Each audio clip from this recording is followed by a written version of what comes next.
Hello, everyone. Thank you so much for joining us today for this episode of the On the Mark Financial Forum and Podcast. My esteemed guest today is the one and only Neil Palache. Neil, thank you so much for joining us. Thanks for having me, Mark. I really appreciate it. Looking forward to the chat. Yeah, likewise. So maybe you can introduce yourself to the group and tell them what you do in your professional life and also about the divorce group that you're involved in as well. Right. Well, thank you. So I was a financial advisor for 25 years, and then 16 years ago, I decided I'm going to take a slightly different direction and apply my knowledge, experience, and wisdom to becoming a divorce consultant. So I essentially gave up my financial advisory practice. I don't manage money and investments, insurance, and all that good stuff, but rather consult and coach an exclusively female clientele in pre, pending, and post-divorce financial issues across the board, everything and anything that touches money. Then I created the Divorce Transition Professionals, and thank you for bringing that up. That was in 2017. And that is an organization that consists of multiple chapters across the country of professionals, attorneys, accountants, financial, mortgage, like yourself, real estate, and so on and so forth, that have a part of their practice leaning toward people who are going through divorce, dealing with divorce in one way or another. And they network with each other and collaborate, educate, and so on and so forth. So it's Right. been a fun journey. And here we Yeah. are, 16 years later. It's grown quite a bit if it's across the country, and I know some people who are in it and really enjoy it. So, and you can count me in. I'll be at one of the meetings soon to check it out. All right. Great. Yeah. So you mentioned something interesting. So you mentioned that you work exclusively with women clients who are going through divorce or at some hmm stage related to divorce. How did that happen? How did that materialize? Yeah, I get asked that a lot. A guy that works only with women. But essentially, yeah, when I was going through that change of career, and I mean, it's not a big change. I'm still in the financial world, but I actually hired a coach, and I sat with her, business coach, and I sat with her, and like, okay, what am I going to be when I grow up? We all go through that, I just to one degree or another, and she said, "Well, okay, you're not going to become a firefighter or an engineer. What? Okay, we're going to stick with finance. Yes, great, good, okay." And she looked at everything, looked at my, they do the personality profiling and different things that they look at my prior client base and so forth. Said, "I really think that you should focus in on working with women." Okay, all right, fair enough. I think that works for me. And then she said, "Yeah, but that's not exactly a niche. It's half the population of the world, right? So you got to break it down a little bit." So then we looked at different kinds of occupations. Am I going to work with female lawyers, or is it going to be stay-at-home moms? What's it going to be? How are we going to break that down? And then she, at some point, mentioned working with divorced and widowed women. I said, "Yeah." So that they certainly need a lot of help, I would imagine. And so that's the direction we went. It just kind of took off. We kind of looked at each other. Oh, yeah. uh, Okay, Sense. let's do that. Right. And here you are. So we did, yeah. And then I mean, I work with a few widowed women because there are some similarities, but I'd say, 98% of what I do is in the divorce world at this point. Okay. And so what does that look like when a client first calls you? I'm sure they're all a little bit different, but they're at Yeah. different stages. Have they just gone through a divorce? Are they planning ahead and trying to figure out how to divide up assets, or how does that work?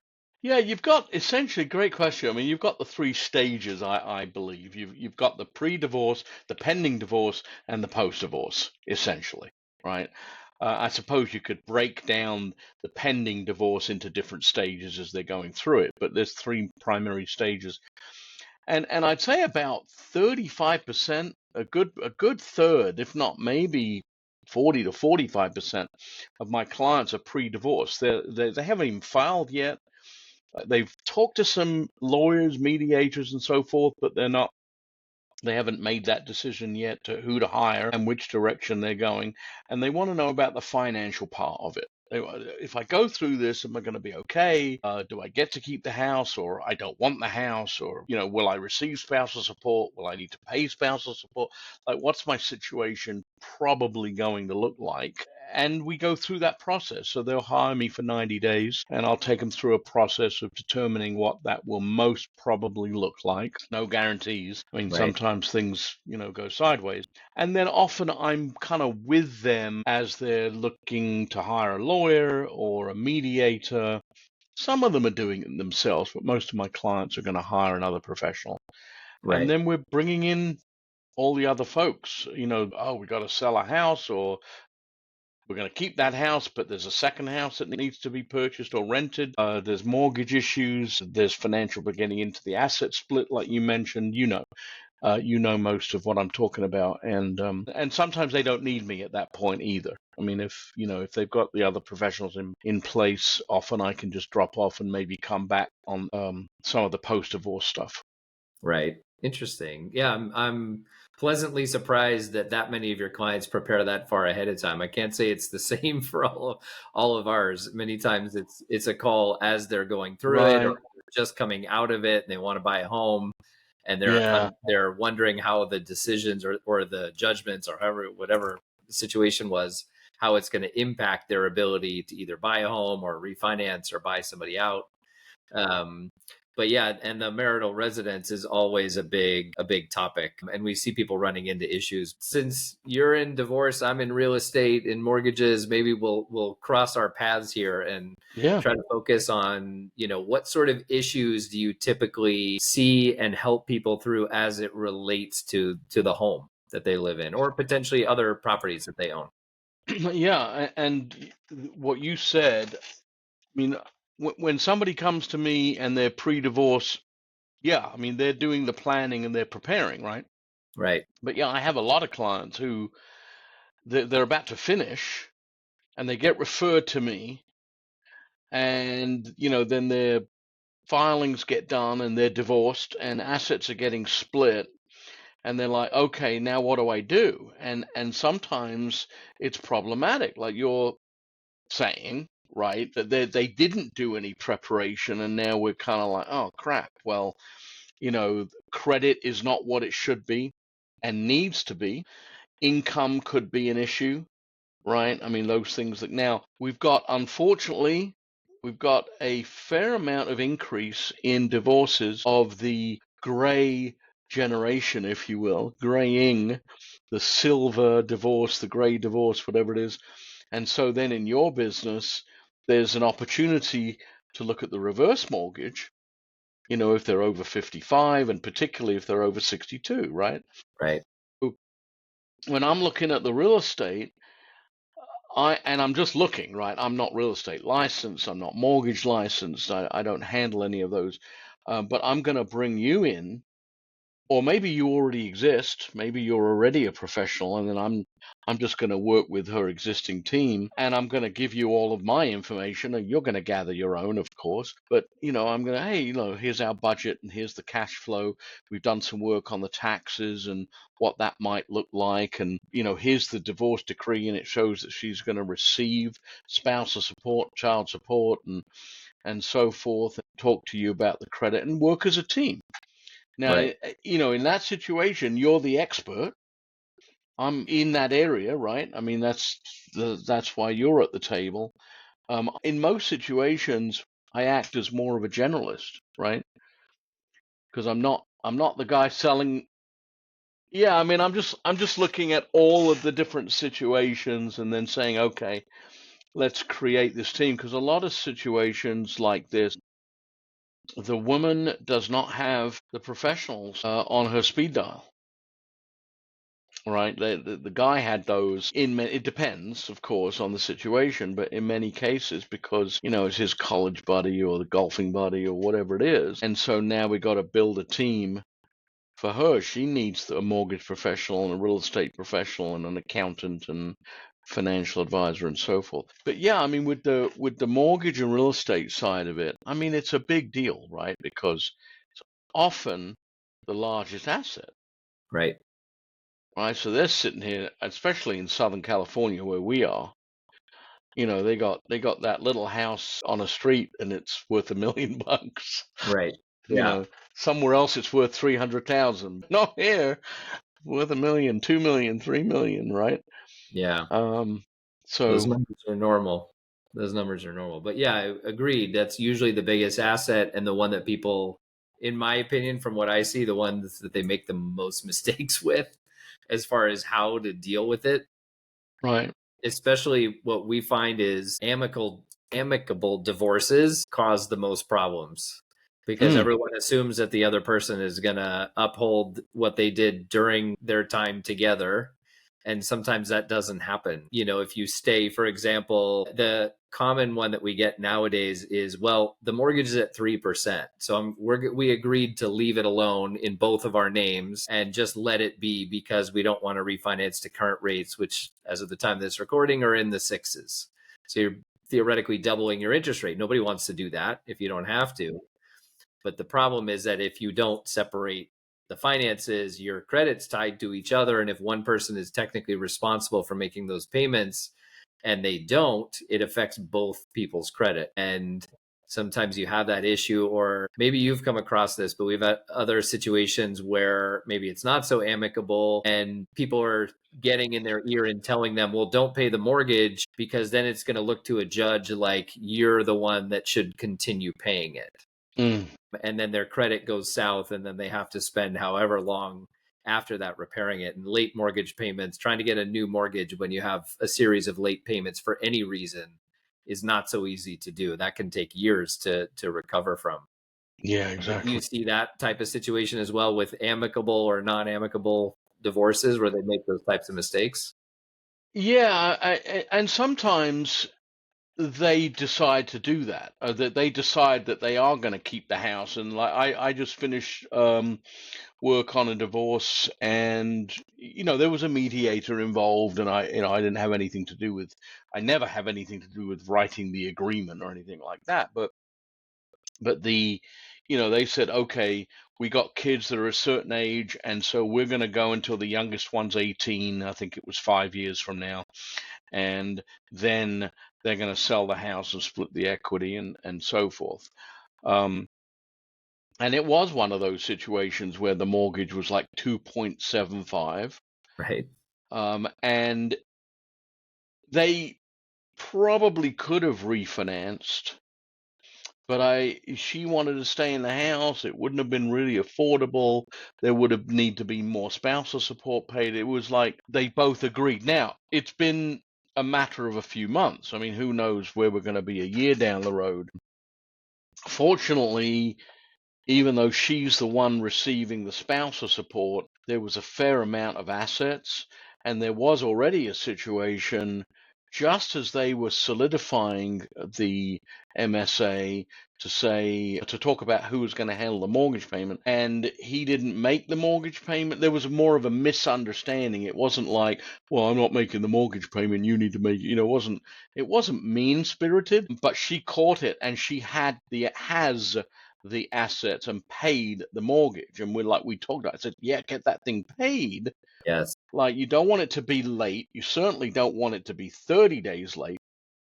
And even a late mortgage, you're going to get assessed a charge. You just don't mess with it. Just make sure that thing's paid by the first. It was, and it became a non-issue. And that was just like the transition between the temporary support and the permanent support.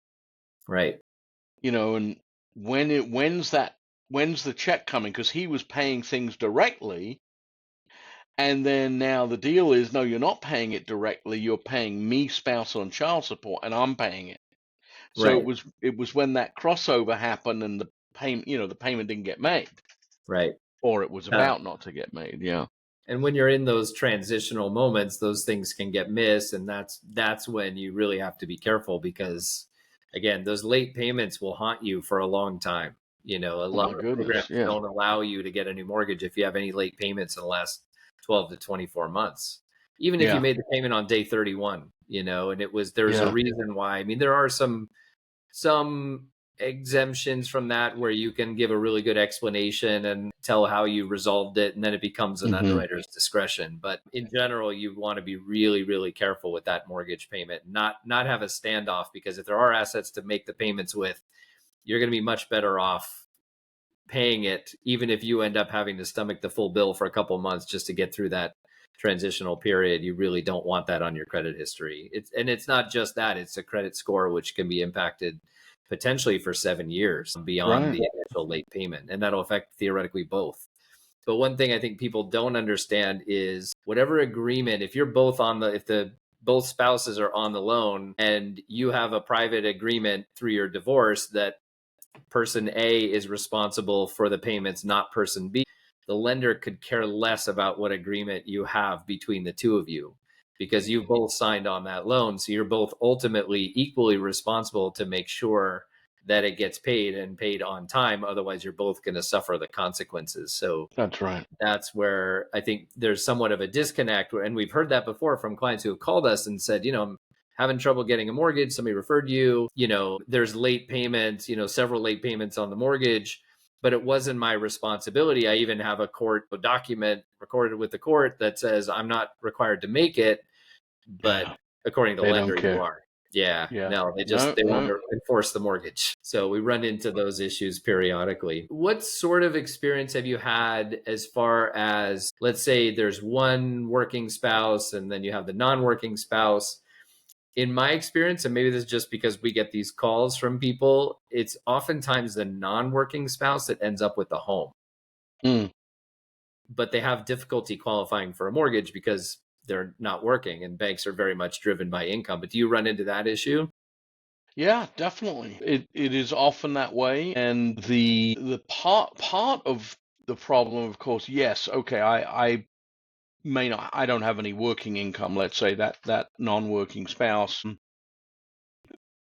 But the other part of it that I've seen is where they also don't have any credit. I don't mean bad credit. They don't have any credit. It's one of those situations. I've even seen situations where the house and the mortgage doesn't have her name on it at all.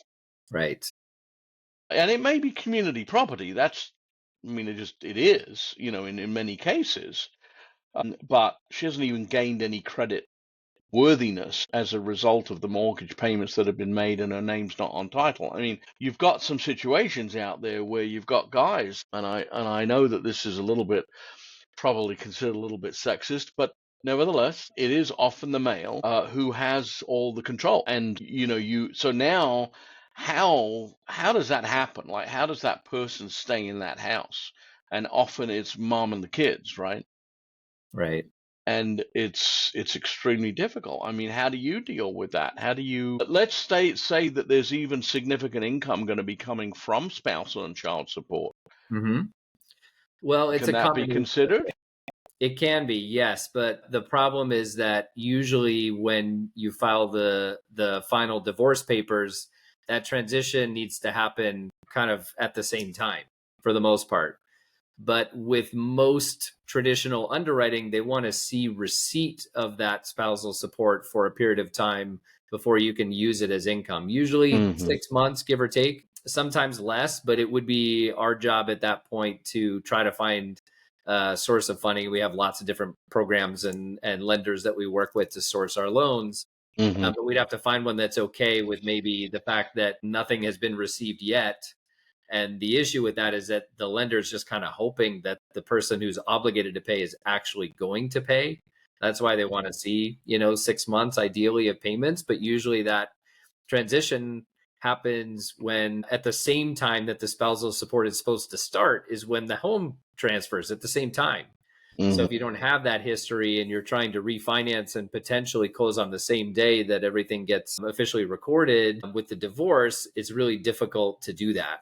So there are other programs that we have that we sometimes use in these situations. There are like the most lenient programs, and keep in mind, the further you go away from the traditional way of underwriting, where you're looking at, how much income do you have? Banks are very driven by income, which is kind of silly, but that's just how the system works. But the further away you get from the center lane of underwriting, where everything is documented in a very conventional way, the higher the interest rates get.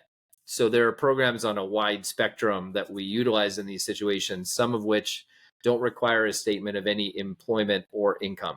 So that's Mm. always a potential fallback plan. It's not going to be ideal rates. At the moment, those are like in the nines, but it's a way to bridge that gap of time where maybe you take that type of loan while you build credit, while you, establish the spousal support and other income that may be coming in. And then you can refinance out of that loan within 6 to 12 months once you've built that history. We have other programs. You mentioned that sometimes the spouse doesn't have any credit. We have programs that don't require any credit scores or anything like that. So there are workarounds for that. And then there's also some that are based on liquidity rather than income. So they're called asset-based loans. They're not secured by the assets. That's a whole different type of thing that goes through, the financial institution.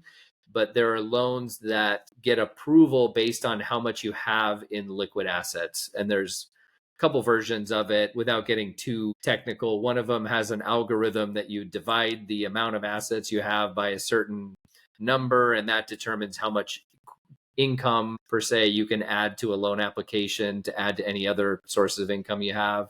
And then there's others where if you, let's say, are trying to borrow $1 million, you need to have 120% of that in assets in order to get approval for that $1 million loan. So if you have $1.2 million in an account and you want to borrow $1 million and you have a decent credit score and meet the other requirements, then you don't have to prove traditional income. So there are definitely workarounds for those issues.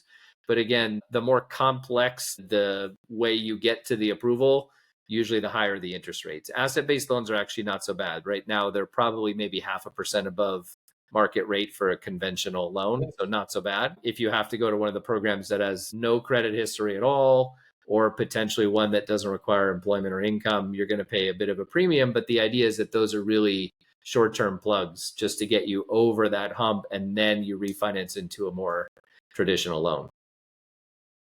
But you have to be able to stomach the higher payments in the meantime, which, if you're not working, is more difficult to do depending on the spousal support and any child support, which obviously child support is really not meant to necessarily pay the mortgage. It's meant more to support the kids. But there's nuances that make it difficult to lend in these situations, but that's when you want to turn to, whether it be myself or anyone else, a mortgage broker, because these non-traditional programs really don't exist through retail banks. You can't call a big bank that you see hundreds of branches for and ATMs all around town. Those are not the types of companies that offer these non-traditional mortgages that we tend to specialize in. So just knowing not barking up the wrong tree is probably helpful. Hopefully that's a good takeaway from today's call.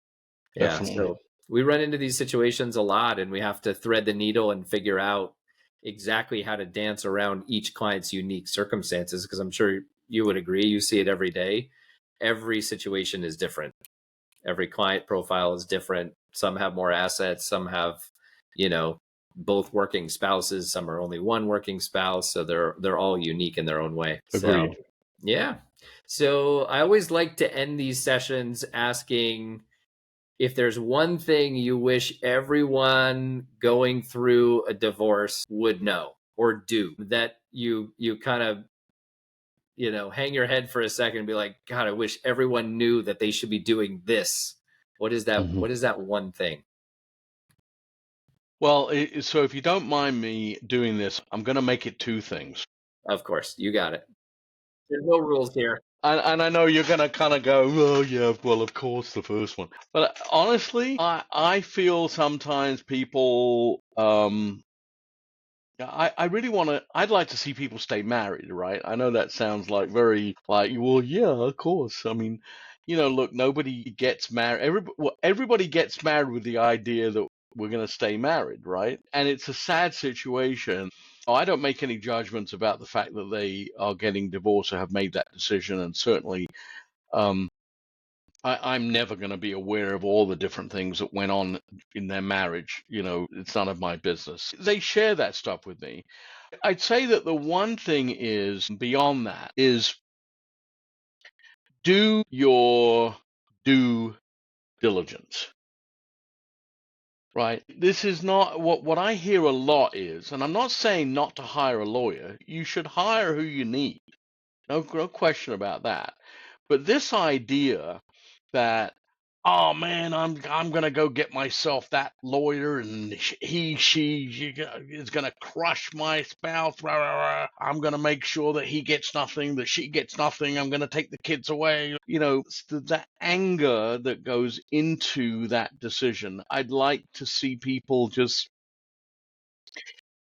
calm down if you can. I'm not saying not to be upset. I'm not belittling how you feel. I know it's extremely upsetting situation. But at the end of the day, particularly if you have kids, you are going to be around this person to a degree or impacted by what they do and or say. And maybe at some point you're going to be sitting at the Thanksgiving table or the Christmas dinner table or whatever it is that you do down the road when your kids become adults and maybe they get married, maybe they have kids and so on and so forth. So the one thing I would say is don't be a doormat, but you don't have to fight for every little thing. Sometimes it's just not worth it. It really, and I see people fighting over things that, and I'm thinking to myself, come on. Give me an example. What minutia do you see people fighting over? Well, first of all, even when it comes down to pure money, like, oh, well, there's a $50 mistake and $25 of that is mine, and they want the accounting, let's say, to be exact. Not important, just isn't. And then there are the things, right? And sometimes that, they're arguing over a table or a car or, something. And I get it. Sometimes there's stuff that has meaning. There is some sentimental issue there. It came from my great grandmother or whatever, and you want that. But Hopefully not the. often, Hopefully it wasn't the well, came from the great grandmother. it could be worth a lot of money then It if could it be, did, yeah. It depends on right? what it is. I mean, I have had a few of those where there are, old cars and they're worth a lot of money and that kind of thing. Sure, But sure. it's like you could name it and I could name it. People just argue. We do it now. We do it regardless of divorce. Forget about divorce. Like we're arguing over stuff. Like, why are you arguing about that? I want to go to a restaurant. When okay, let's go at 6:30. No, let's make it 6:45. And then you're arguing over that. Like, stop. That's the kind of stuff I'd like to see people just, as stressful it is as it is, see if you can just bring it down a notch and realize that at the end of the day, what you want is you want to be able to move on with your life in peace. Yeah. That's Okay. good advice. Yeah, and I Yeah. think a lot of people go through this process and it can get really, really ugly and have a lot of resentment and sometimes you're probably right. It's probably worth it to just let certain things go. Easier said than done when you're in Yeah. Yeah. circumstances. And sometimes, sometimes the other person is moronic. Like they're mentally ill. I don't mean that disparagingly. I mean that in reality, like they have a problem Right. and they need help, and that's extremely difficult to deal with. There's Yeah, a and there's a lot of that. if you're arguing over $25 and you happen to have attorneys on both sides, that $25 is going to vanish in about 1 second. So It's, keep the bigger picture in mind. Well, yeah, and if I have one takeaway, I would say consult on the financing side before you come to any agreements on how that's going to be handled. Because again, we try to bail people out of these situations fairly often. It's much easier if you planned ahead and come to an agreement with the other party that actually supports what you want to do afterwards. Sometimes it's just an after the fact trying to pick up the pieces and make the most of it, but the vase is already broken, so you can't really piece it back together the way it was before. Anyway, well, Neil, thank you so much. I really appreciate your time, and you're going to see me at a meeting real soon for your divorce group, and good, great. I really appreciate you taking the time to join me today. Well, thank you, Mark. I really am grateful for the invitation and the opportunity, and I'm certainly available to answer any questions that people have. I offer a free consultation for 45 minutes. Happy to help in any way that I can. So Thank you again. I thoroughly enjoyed chatting with you. Yeah, likewise. And if people want to find you, what's the best way for them to Yeah, I would say, I answer my own phone. I know that a lot of people don't, but if you want to text or call me at 818-606-7327, or you can email me at neil@thewealthcreatorcompany.com. Perfect. All right. Well, I hope you do get those calls. I know you're a great advocate for your clients, and again, I really appreciate your time today. Thank you so much. Thank you. All right. Take care.